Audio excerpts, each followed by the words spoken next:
ganadería regenerativa es un paradigma emergente de cómo producir alimentos, cómo producir carne, y se basa en acumular sistemáticamente capital biológico, esto es cobertura de suelo, biodiversidad, agua en el suelo, carbono en el suelo y capturar mucha energía solar.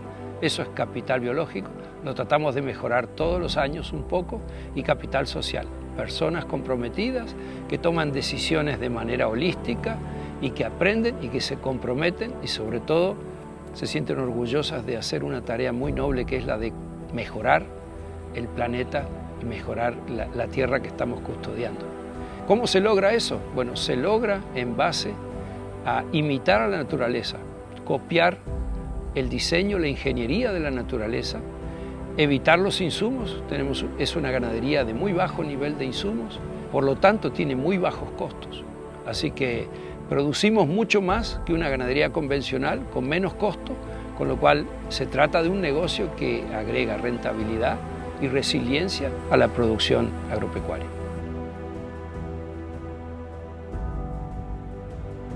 Yo diría que hay 5 cosas importantes que dirían que estamos regenerando. Y afortunadamente la regeneración se puede medir, por lo menos la ambiental. La regeneración podría ser un concepto más amplio, pero ambientalmente la regeneración es cubrir el suelo, aumentar la biodiversidad en sentido amplio, biodiversidad de la biota del suelo, biodiversidad de la microfauna, biodiversidad de plantas, biodiversidad de la fauna silvestre, biodiversidad de herbívoros domésticos. Eso es aumentar la biodiversidad, eso es regeneración. Lo otro tiene que ver con el agua. En el caso de regeneración tenemos un aumento de la tasa de infiltración, esto es la velocidad que el agua se mete adentro del suelo y de la capacidad de retención de agua en el suelo. El tiempo que esa agua dura en el suelo disponible para las plantas. A medida que regeneramos, mejoramos eso. Lo tercero es el flujo de energía.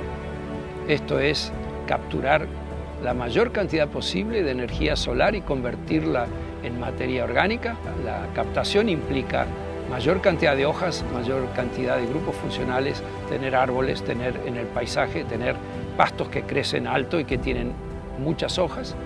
El otro elemento es el suelo vivo, digamos, la fertilidad que proviene de la biota del suelo y no de productos químicos. Esa fertilidad depende de que haya una alianza entre las plantas y los hongos y las bacterias benéficas, mutualistas, y eso se puede favorecer tomando decisiones que no afecten esos vínculos, pero que las plantas puedan obtener la mayor cantidad de nutrientes del suelo a partir del mecanismo natural que es a través de los organismos simbióticos. Finalmente, otro atributo que tiene que ver con la regeneración es acumular materia orgánica, acumular carbono en el suelo a partir de lo que llamamos la bomba de carbono, es decir, tener mecanismos de carga y descarga de carbono en el pool de carbono de aéreo, pero también en la tierra. Así que los campos en regeneración secuestran carbono a una tasa mucho más alta que los campos convencionales. Y en estos momentos ese servicio ambiental que característico de la regeneración se puede monetizar a través de programas de carbono.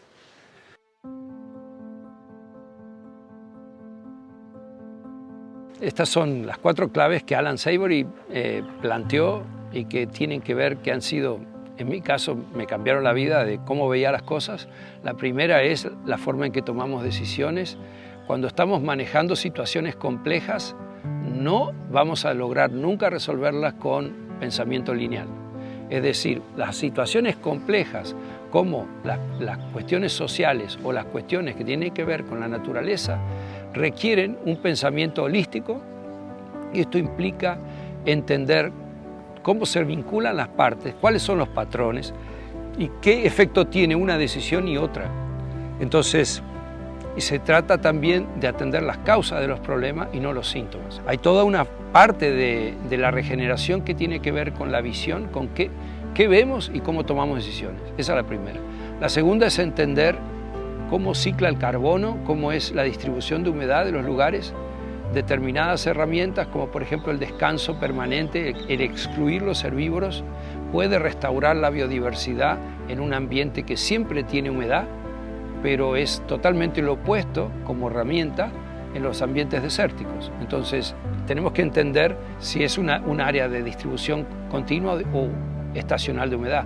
Aquí en Costa Rica tenemos distribución continua de humedad del lado del Caribe y tenemos distribución estacional de humedad en Guanacaste. Entonces hay claramente dos distribuciones de humedad. Así que hay que ubicarse en qué punto de una escala está, porque eso va a definir cuál es el rol de los herbívoros. La tercera clave es el rol de los herbívoros y de los predadores. En los ambientes que tienen distribución estacional de humedad del planeta, el ciclo biológico de ciclado del carbono depende de la existencia de herbívoros que estén agrupados y que en movimiento. Es decir, los herbívoros son los que cierran el circuito. Las plantas acumulan material durante la estación lluviosa y ese material, si no es reciclado por los herbívoros, empieza a obstaculizar el crecimiento de la temporada siguiente. Entonces, los herbívoros son los que cierran el ciclo del carbono y los que descargan esa famosa bomba de carbono. Así que los herbívoros han estado ligados a la evolución de los pastos y de los suelos desde el inicio de los tiempos y son vitales. Por lo tanto, es casi impensable en lugares de distribución estacional de humedad que puedas tener un ambiente saludable sin herbívoros. Eso es muy importante, entender cuál es su rol. Y si entendemos el rol de los herbívoros, también tenemos que entender el de los predadores, porque en la naturaleza no hay ningún ecosistema que tenga herbívoros sin tener predadores. Los predadores hacen dos cosas: controlan la cantidad de herbívoros, controlan la población, pero lo más importante, controlan su comportamiento. Entonces, en presencia de predadores, los herbívoros se agrupan y se mueven. Y eso hace que pastoreen un lugar y después no vuelvan por un tiempo. Y eso es lo que imitamos nosotros con la ganadería regenerativa. Tratamos de tener eventos de pastoreo seguidos de descansos suficientemente largos como para que las plantas se recuperen. La cuarta clave, rápidamente, tiene que ver con el sobrepastoreo. Nosotros durante mucho tiempo creímos que el sobrepastoreo era poner muchos animales y eso era erróneo. El sobrepastoreo tiene que ver con el tiempo que tarda entre dos pastoreos. Cuando los animales llegan a comer en un lugar donde las plantas todavía no se recuperaron, eso se llama sobrepastoreo y tiene efectos muy negativos sobre la salud de la planta y genera oportunidades para el ingreso de plantas que después gastamos dinero en combatir.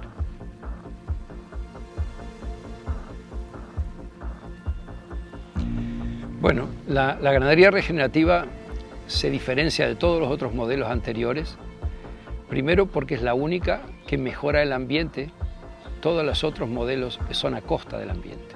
Tenemos la ganadería extensiva, que es bajo insumo pero baja productividad. La mayoría del mundo tiene ese modelo. Pongo poco, saco poco y son sistemas que tienden a fundirse, digamos, a entrar en quiebra. Son sistemas que tienen muy mala performance económica y que expulsan a la población del campo. Después están los sistemas intensivos. Toda la vida nos hicieron creer que el progreso era ponerle plata. Es decir, la lógica era, si quieres que el campo te dé, tienes que ponerle. Entonces ahí aparecieron todos los insumos donde podría enumerar fertilizantes, herbicidas, suplementos, reservas forrajeras, cultivos forrajeros, silajes. Bueno, todo eso que son incrementos de costo para tratar de aumentar la productividad y eventualmente el margen. Ambas opciones terminan degradando la tierra. El planteo de la ganadería regenerativa es mejorar los procesos del ecosistema y a partir de producir más pasto porque el sistema está saludable, tener más animales y tener más renta. Es mayor margen bruto y mucho más resiliencia en el sentido que un sistema de alto insumo en donde cambian dos relaciones de precios, por ejemplo ahora estamos con el tema de la suba de los precios del petróleo, y un sistema basado en insumos que dependen del precio del petróleo es muy inestable y muy riesgoso. La ganadería regenerativa nos brinda un lugar de mucho más resiliencia, más capacidad de resistir a esos cimbronazos que puede tener la economía.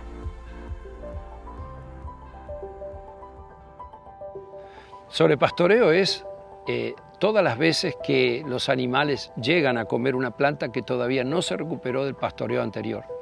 Puede suceder cuando te quedas mucho tiempo en un mismo lugar, por ejemplo, pastoreo continuo. Entonces, en un pastoreo continuo, cada vez que una planta quiere expandir una hoja, alguien viene y se la come, termina la planta muy debilitada, con raíces muy someras, muy susceptible a las sequías, es un desastre.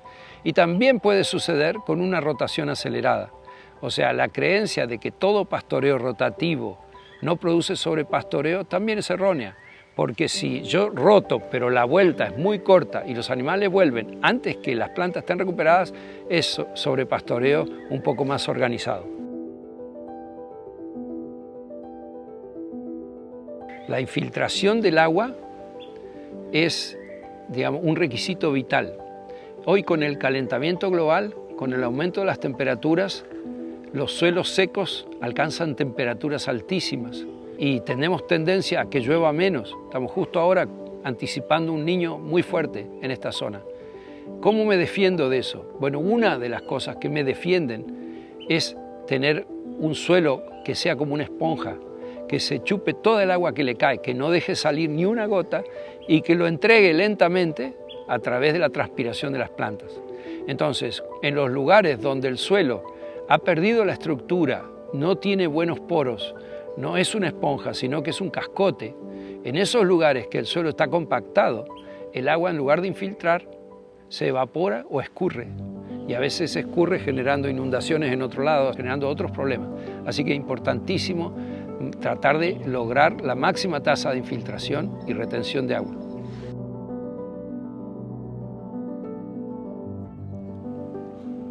El mantillo es todo el material vegetal que ya está desprendido de la planta y cubre el suelo.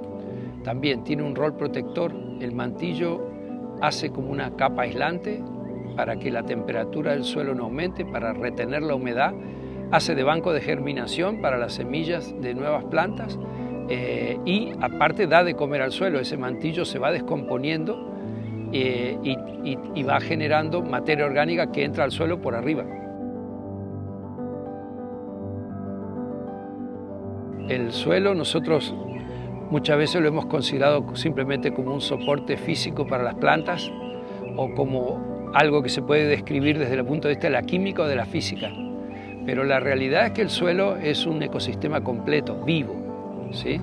Y es un ecosistema que arranca como todos desde la energía solar, en este caso la energía solar que la planta captura con sus hojas verdes, los azúcares que se forman en la hoja viajan al suelo para formar raíces y para alimentar a lo que se llaman las micorrizas, que son hongos que hacen simbiosis con la planta y también bacterias que hacen simbiosis con la planta. Entonces, parte de ese carbono que fijan las hojas va al suelo a alimentar raíces y a alimentar micorrizas. Las micorrizas exploran el suelo y le proveen agua y nutrientes a la planta, pero a su vez esas micorrizas y las raíces que van muriendo son el alimento para todo un nivel trófico que podríamos llamar los herbívoros del suelo, que son los descomponedores. Y aquí tenemos muchas especies de hongos, muchas especies de bacterias que se dedican a, por ejemplo, si una raíz está muerta, esa raíz muerta descomponer sus proteínas, sus fibras en moléculas simples que después pueden ser utilizadas por las plantas de vuelta. Después vienen los predadores de los descomponedores, como pueden ser los nematodes o flagelados, otros organismos que tienen rol de predador, o sea, un nivel trófico superior, y esos microorganismos tienen niveles de predadores más grandes y capaz que en el fin de esa cadena trófica hay un ave que come insectos que están en el suelo. Un ave o un pequeño mamífero o un reptil pueden ser los predadores tope de esa cadena trófica que empieza con una micorriza. Así que es un sistema súper complejo. La ingeniería que tiene es tan sofisticada que todavía no la entendemos muy bien. Hay mucho más por descubrir y bueno, es un mundo fascinante que nosotros a veces por ignorantes destruimos con 2 o 3 decisiones, hacemos un cataclismo en ese lugar.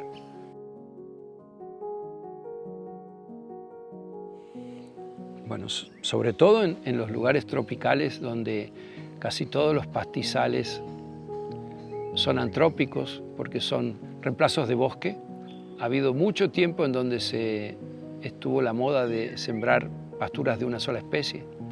Esta es una pastura de braquiaria, esta es una pastura de mombasa, como pasturas especializadas. Pero en realidad la naturaleza no está diseñada de esa manera. Cuando la naturaleza tiene pastizales, tiende a tener la mayor cantidad de especies posible, y eso es valiosísimo, no solo para la continuidad de la producción, sino también para la diversidad de la biota del suelo, para la diversidad de la dieta de los animales. Los animales tienen que tener la posibilidad de elegir bocados de distintas plantas porque cada planta tiene un contenido de nutrientes diferente. Entonces los animales tienen la habilidad de reconocer que cuando, por ejemplo, comieron una planta algo tóxica, qué planta les corrige ese problema. O sea, el animal tiene una sabiduría nutricional que una pastura de una sola especie no les permite ejecutar. Así que animales más sanos, ¿sí? Mayor producción, mayor secuestro de carbono, todo eso, y aparte pensemos que esa es la diversidad de la pastura que va a condicionar también la diversidad de todos los niveles tróficos que están por encima.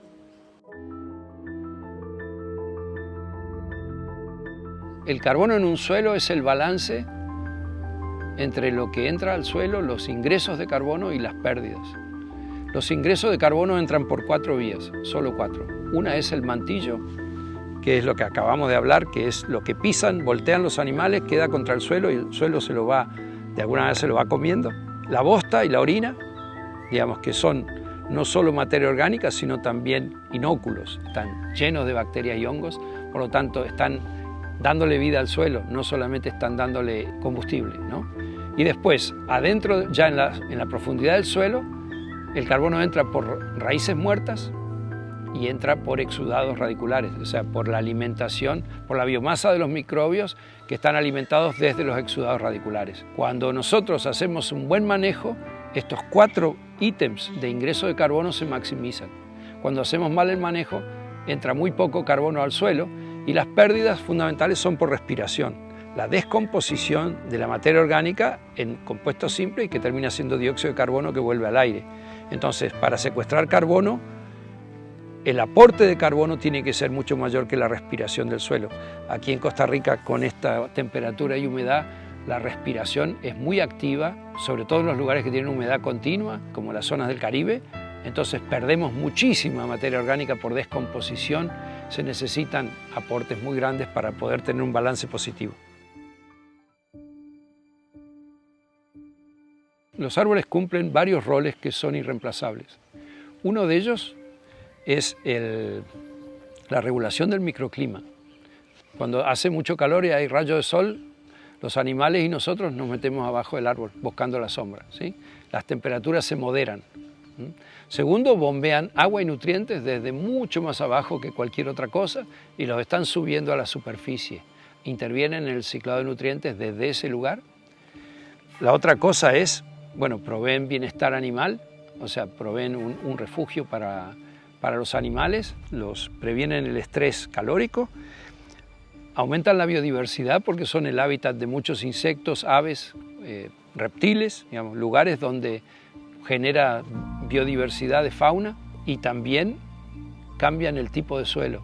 Los árboles tienen mucho más afinidad con las micorrizas, con lo cual en un lugar donde hay árboles cerca, la abundancia de micorrizas es mucho mayor, por lo tanto la fertilidad es mucho mayor. Por eso ustedes verán que muchas veces bajo los árboles o cerca de los árboles el pasto crece más fuerte y de color más oscuro. Ahí hay una combinación de efectos, pero tiene mucho que ver también con lo que está pasando con los hongos. Y cuando tengo muchos árboles, hay mucho mayor conexión entre las plantas. Las micorrizas conectan las plantas unas con otras, son como el internet del suelo. Así que es un mundo completamente distinto con árboles. Y en los lugares que naturalmente son de árboles, nosotros creemos que la respuesta para hacer ganadería es hacerla silvopastoril, es hacer con árboles en el paisaje y no erradicándolos.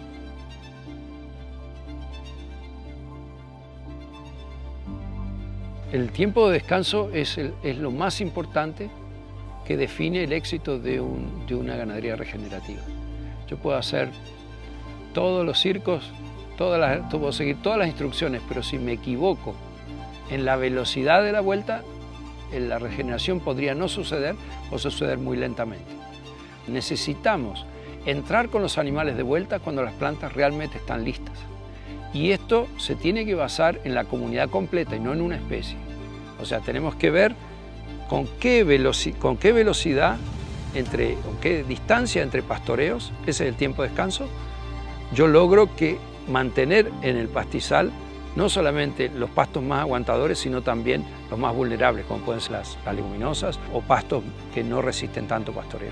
Así que es el factor de éxito más importante de toda la ganadería regenerativa.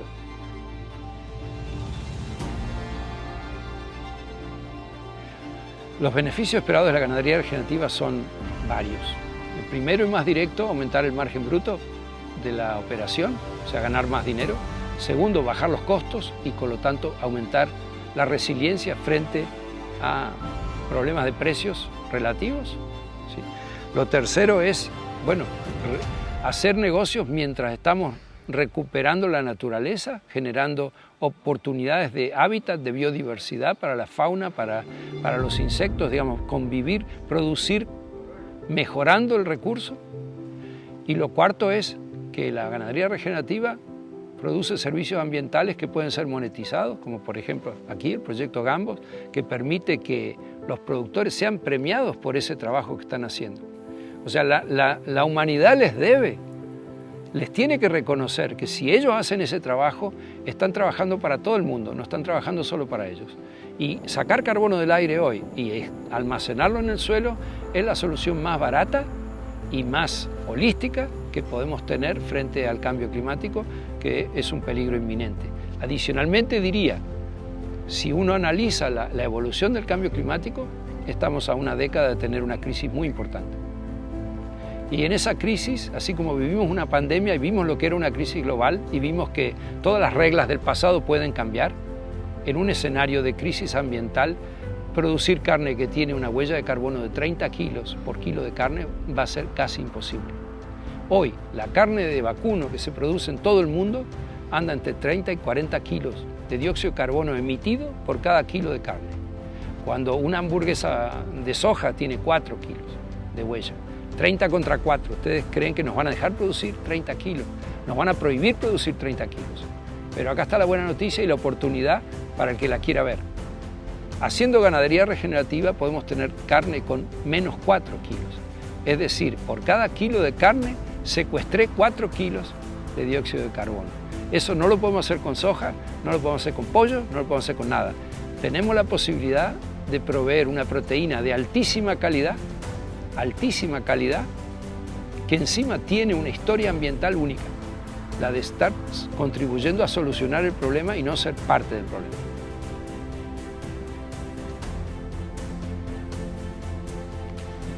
La ganadería regenerativa nos permite producir carne con huella de carbono negativa, es decir, por ejemplo, menos 4 kilos de dióxido de carbono por cada kilo de carne. Esto implica, digamos, la oportunidad de ser la única proteína de consumo humano que ayuda a combatir el cambio climático en lugar de agravarlo.